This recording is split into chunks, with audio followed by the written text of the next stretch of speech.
I was cleaning up some of my fire gear the other day. I'm going to have to wait for a dry, sunny day to do it so you can, put stuff out and air dry it. And every time I do that, it reminds me of a conversation I had.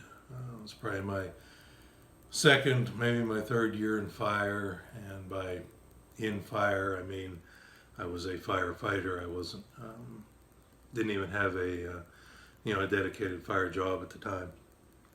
Anyway, I had a conversation with kind of a woman who was an old hand at it, and we were talking about washing Nomex, and just the conversation was, the best kind of laundry detergent to use and whether to put stuff in a dryer, because if you put it in a dryer, you may get dryer lint on the Nomex, and then that's something that could ignite.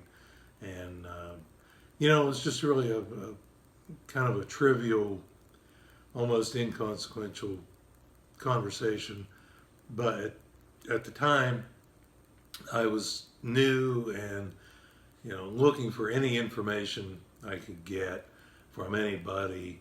And really, I've spent, most of my career looking for information and looking for people that could be mentors, and quite frankly, didn't find a lot of them, either because people weren't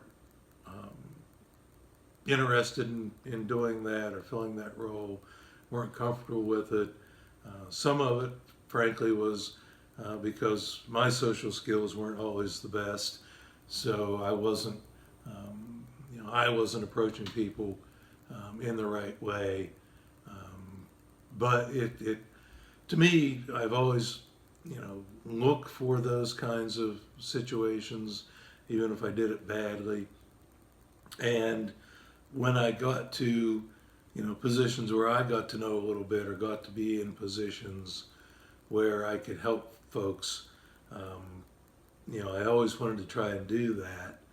And it's really important to fill that mentor role, and also on the other side of things, to be willing to be that mentee, to always be open to learning new things and seeking out information, because no matter who you are, you can always learn things.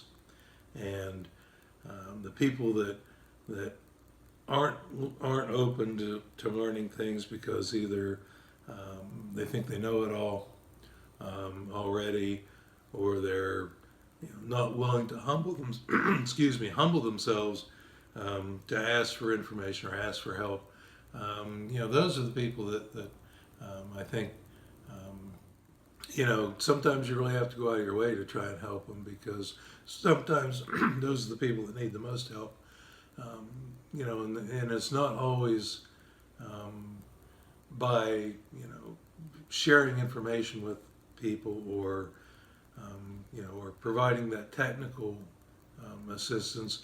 Sometimes it's just providing a good example or providing a bad example. And there's been times when, I probably was not the best example to the folks that worked with me or worked for me.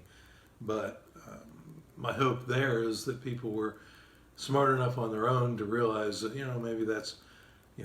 maybe that's not the best way to do things. Maybe that's not the best example, and learn from that as well. I've certainly learned as much from bad examples probably as good examples. If someone were to ask me, what I would take the most pride in my 30-odd year career, it would be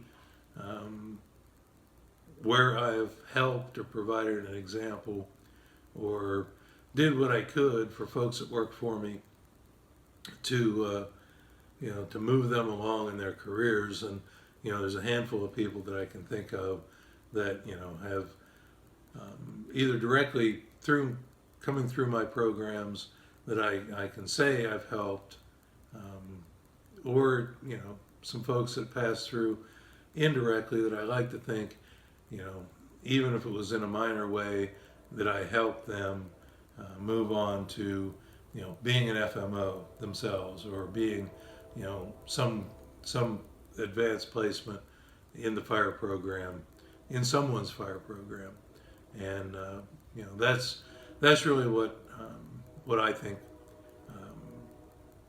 you should strive for and should take pride in.